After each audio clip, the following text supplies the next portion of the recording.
بچه ها این وضعیت اتاقمونه. دیشب دریا اصلا نخوابیده.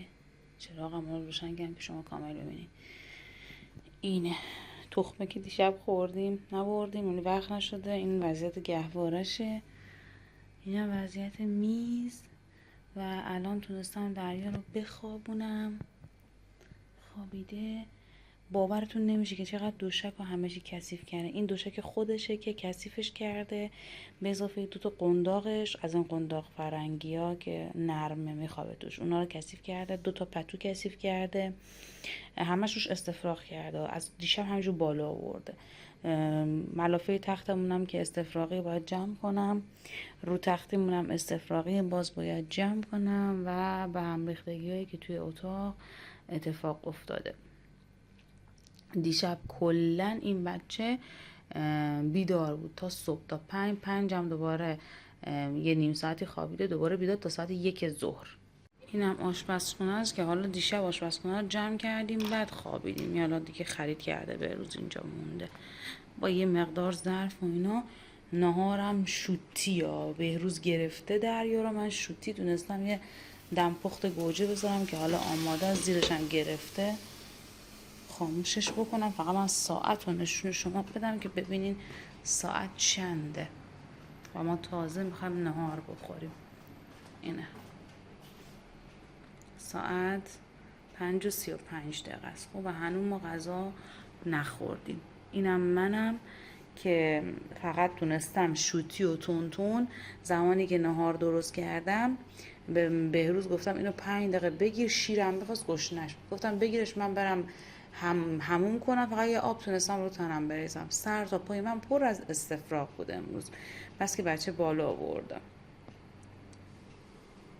رفلکس های شدیدش باعث شده که نتونه درست دیشب بخوابه. اینقدر شکمش دیشب ورم داشت. ماساژم دادم و 2 بار با روغن کلی چربش کردم، پاش و شکم و کمر و کله و همه اینا. تازه دیروز ما همومش هم دادیم، این با آب گرم شستیمش و اینا. دیروز زور خوابید ولی دیگه دیشب شروع کرد.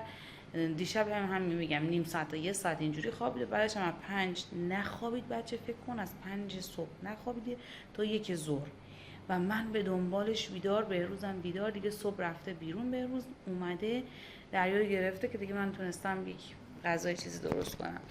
اینقدر کمرم درد میکنه که یعنی با خودم میگم هیچ وقت تو عمرم کمردرد اینجوری نداشتم. اصلا یه چیز عجیبی یه چیز عجیبی.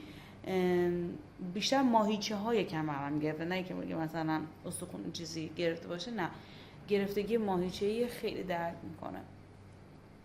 نه که مجبورم مدام بشینم و بالاخره این سینه سنگینی میکنه، کش میاره، به پشتم فشار وارد میشه. برای شیر دادنش هم خب بهتره که بشینی دیگه تا اینکه بیستی یا دراز بکشی. میترسم دراز بکشم، هنوز خیلی کوچولوئه که بخوام دراز بکشم به شیر بدم.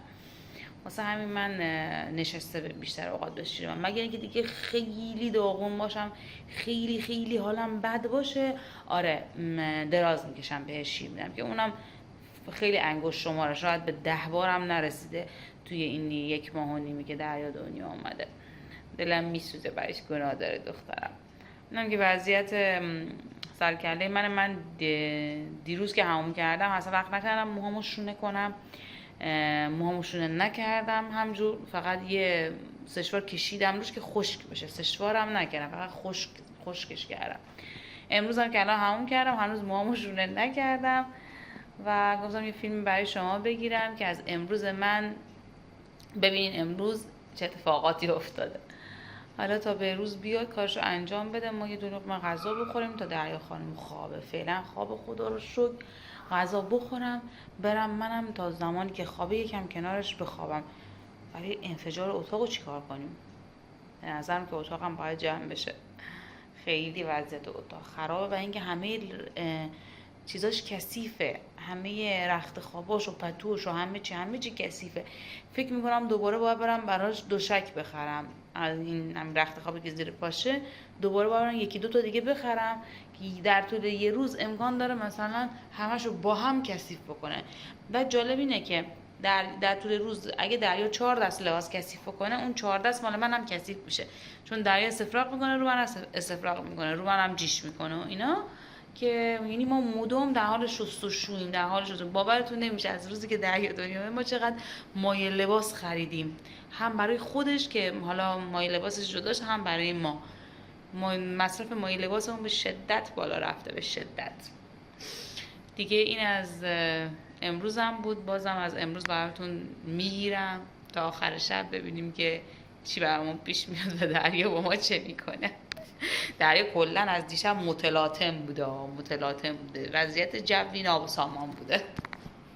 براتون روشن کنم. نمیدونم چرا این کج شده، صبحی بیدار شدم دیدم میز جلو مبلی کجه. کی کجش کرده نمیدونم والا. یکم از گلای بهروز نشونتون بدم. فردوس که قد کشیده رفته بالا، وضعیت گلاش خوبه، به گلاش خوب میرسه. یعنی اگه دست من بود که دست اینجوری نبود. من زیاد اهل گلوگیا نیستم ولی خب دوست دارم، ولی تا حالا مثلا نشده که گلوگیا داشته باشم که بخوام بهش رسیدگی بکنم و اینا. همه رسیدگی این گلای خونه ما به دست آقای خونه است.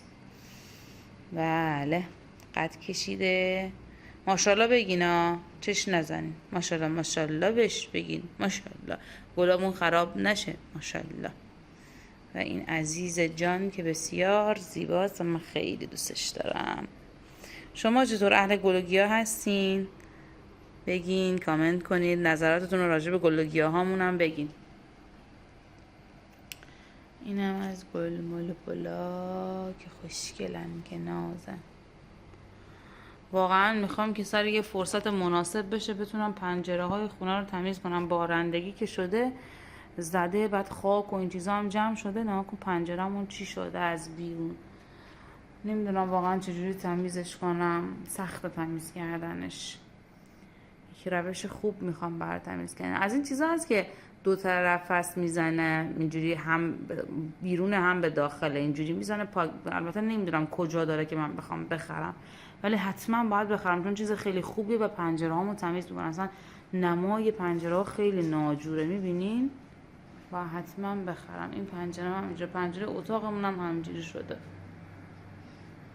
و ما که دیگه کلا داریم کولر روشن میکنیم توی خونه. بچه‌ها شما چطور؟ کلا اگه کولر روشن نباشه خفه میشیم، خفه. گرم بنده. حالا دریا خوابیده، دارم با خودم میگم که دریا ساعت 1 خوابید تا 3 تا 3 و نیم. بعد منم همون 1 تا 3 و نیم تقریبا باهاش خوابیدم. خب ظهرا. بعد حالا بیدار شدم دیگه، خوابم زیاد نمیاد. بعد دارم به خودم میگم که چی کار کنم، این هم کار دارم ولی الان اومدم نشستم لای پنجره و واقعا حس کاری انجام دادن رو ندارم. نمیدونم کلا اینجوری با خودت میگی بچه بخوابه برم این کار کنم اون کار کنم، کار عقب افتادن رو انجام یا به خودم رسیدگی کنم. و بچه که میخوابه دلت میخواد بشینی، دلت میخواد دست تو گوشی بیای، اصلا هیچ کاری نکنی. من الان در همون وضعیتم. اتاق که منفجره، آشپزخونه، سینک، گاز، همه چی منفجره و من نشستم و اصلا هم تصمیم ندارم که بخوام بلند شم و حرکتی بزنم که حوصله انجام دادن کاری رو ندارم. نمیدونم چرا اینجوریه. بعضی وقت خودم مجبور میکنم بعضی که دریا میخوابه به کارام برسم و تهش اینه که میرم حمام میکنم. فقط توانایی دوش گرفتن رو دارم. یعنی در طول روز وقتی بچه داری باید یعنی فرصت پیدا میکنی 2-3 بار فقط تو باید بری حمام کنی، چون که مدام بچه بالاخره روی تو دستشویی میکنه، استفراغ میکنه. بعد نه که تون شیرش میدی، بعد که گرمه دیگه، ما کولر روشنه، من تو تون عرق میکنم. بعد هم نمیتونی کاری انجام بدی. فکر میکنم همه خانوما تقریبا همینجوری باشن، گیج میشن بعد از اینکه بچه خواب میره که مثلا به کدوم کارشون رسیدگی کنن. درست مثلا بعضی میگن نه برنامه ریزی کن فلان، نه برنامه ریزی چیه؟ آخه بچه کوچیک داری، وقتی نوزاد داری برنامه ریزی اصلا معنا نداره.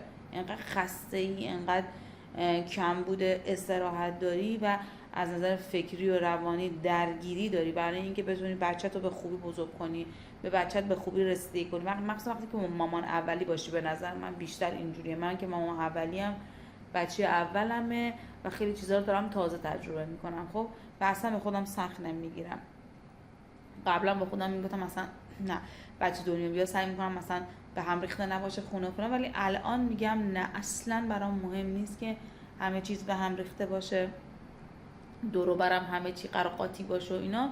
میگم اولویت دریاست، دریا دریا دریا، اول دریا، دوم دریا، سوم هم دریا. خب تا زمانی که بیداره باید به اون رسیدگی کنم و زمانی هم که خوابه باز به خواب خودم رسیدگی کنم، یعنی بخوابم خودم تا اینکه برم کارهای دیگه رو انجام بدم. چون اگه من نخوابم، من انرژی نداشته باشم، نمیتونم به بچم برسم، نمیتونم به بچم شیر بدم، نمیتونم براش وقت بذارم.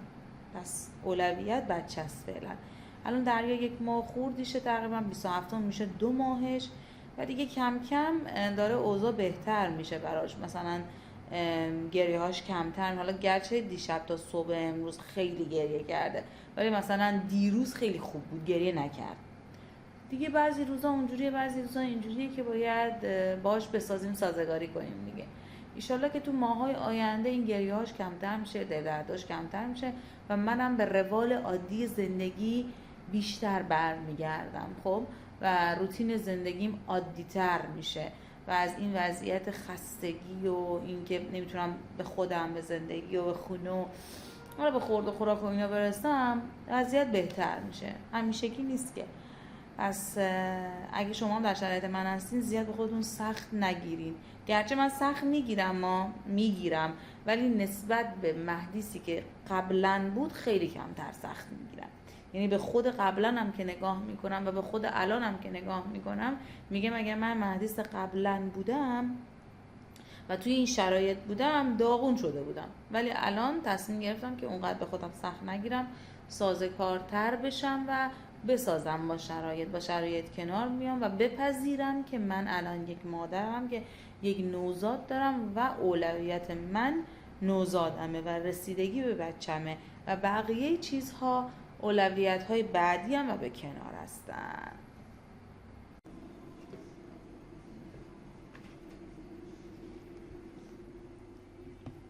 این از غذامه، غذای تندی و هول هولی. بکشیم بخوریم تا دریا خانومی خوابیده. ساعت 6 الان، فیکس ساعت 6 شد. 6 عصر. 6 عصر داریم نهار می‌خوریم.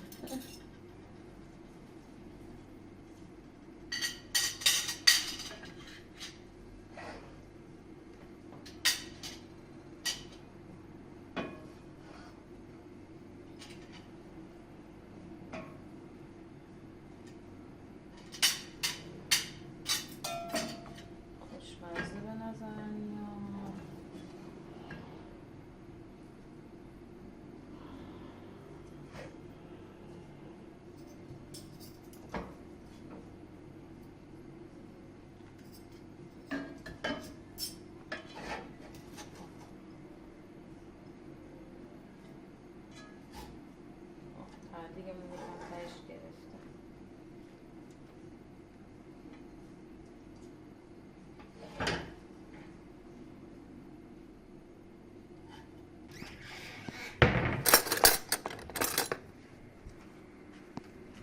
کرایه دریا هم توش مسئول پارکه.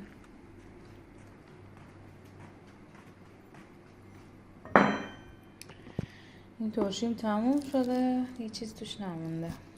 یکی کرده بودم توی ظرف، میخوام از تو ظرف درش میارم بعد بریزمش داخل شیشه، چون ظرفم استفاده میکنم، چون شیشه نداشتم باقی ترشیمو ریخته بودم توی این گذاشته بودم. عجب ترشی، انقدر خوشمزه است که حد نداره.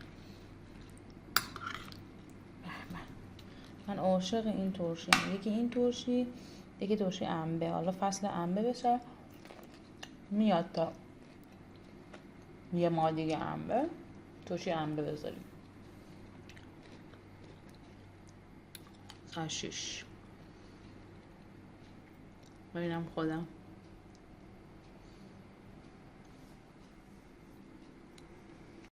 یکم اومدم کمد لباسای درویه رو مرتب کردم. بعد اینا همش لباس بیرونیاشه که هنوز اندازش نشده با هم دیگه تا کردم. این هم لباس تو خونه ایاشه، یعنی از اون همه لباس تو خونه ای فقط این مونده، بقیه همه براش تنگ شده. خب اینا همه براش کوچیک شده، همشون سایز 1 و 2 اینا هستن دیگه. حالا میخوام چیزش کنم، بذارمش توی یک باکسی پلاستیک چیزی بزنم بالای کمد.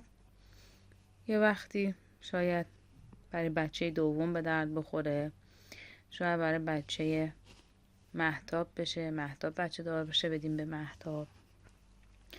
که خلاصه حیف این لباس همشون هم نو هستن که مثلا اینو من فقط 1 بار تنش کردم، اینقدرم دوستش دارم که حد نداره. سایز 1 بار تنش کردم. اینو 1 لباسو عاشق این لباسم. این لباس اصلا نشد که تنش کنم، تنش نکردم، نوه. این لباس یعنی سر همی سمه به نظرم. اینم 1 بار تنش کردم سر همی. به نظر من سر همی اصلا برای بچه‌تون نخرین، نهایتش خیلی دوست دارین 1 دست بخرین، 1 دست اصلا اشتباهه. این سر همی این 2 بار تنش کردم. این سر همی مثلا اینو مریم بهم داده، مال کیه؟ مال بهراد. فکر کنم بهراد الان 8 سالشه، مریم اینو گذاشته بود. اینو مریم داد، بهراد هم فکر کنم فقط 1 بار پوشید. به پناه هم که اصلا چیز نشد که بپوشه، کلفت آخه. دریا هم که نپوشید، فقط تو کمد موند. حیف خدا. یعنی الان چند تا سر همی همشون نوه و پوشیده نشده دیگه. حالا اینا ولی پوشیده شده، اینا که لباسای مثلا سایز 1 و اینا هستن، ست بلوز شلوار و اینا رو همه تنش کردم. ولی خب دیگه الان 1 تنگه براش، اذیت میشه بچه. از سرش میخوام داخل کنم تنگه، این قسمت دستش تنگه، این تاپش مثلا سایز 1 دیگه الان اندازش نیست، اینجاش اذیتش میشه. این زیر دکمم باز سایز 0 فکر کنم اگه اشتباه نکنم، که اینم دیگه تنگه براش. همین دیگه. یه دونه کلاه تنگ شده، این 2 تا کلاه تنگ شده، اینم 3 تا کلاه تنگ شده. این لباس دیگه باید بایگانی بشه. اینم 4 تا کلاه تنگ شده. بچه زود رشد میکنه دیگه و لباساش دیگه قابل استفاده نیست و سعی کنید لباس بچه زیاد نخرین. من الان باید برم برای دریا لباس بخرم، چون الان در واقع 4 دسته لباس داره که اندازشه، بقیه دیگه همه تنگه.